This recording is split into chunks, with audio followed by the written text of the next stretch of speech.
All exits of the office building were sealed with metal plates. In an instant, all network and phone signals went dead. 80 employees were trapped inside. They naively thought this was just an evacuation drill. Suddenly, a strange voice came through the intercom. The voice issued a task demanding they kill 2 people within half an hour. Otherwise, 4 random people would die. The employees were completely stunned. They had no idea what was happening. Some began to panic, while others thought it was just a prank. But they knew they had to do something. Everyone gathered in the lobby on the first floor. They started discussing ways to get out. Mike asked Bud and Lonnie to use a welding torch to cut a hole in the metal plate. They agreed to give it a try. Barry then tried to calm everyone down. He explained that the metal plates were a security measure for this government building. Hackers might have discovered these functions and were pulling a prank, so they needed to wait patiently to avoid any accidents. Some people went to the roof trying to get help from the outside. Since the building was in a remote location, they couldn't reach anyone for help. Down in the lobby, Bud and Lonnie were using the welding torch on the metal plate, but it had no effect whatsoever. This metal was beyond anything they'd seen before. Meanwhile, the people on the roof spotted a guard on duty. They immediately waved their hands and shouted for help,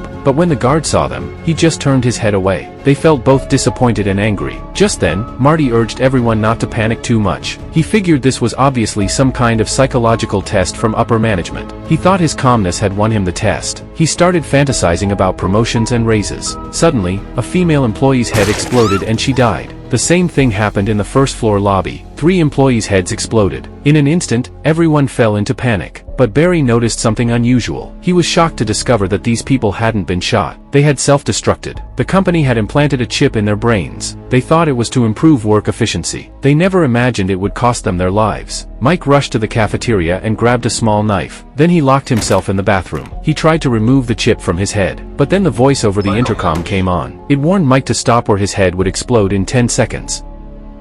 3, 2.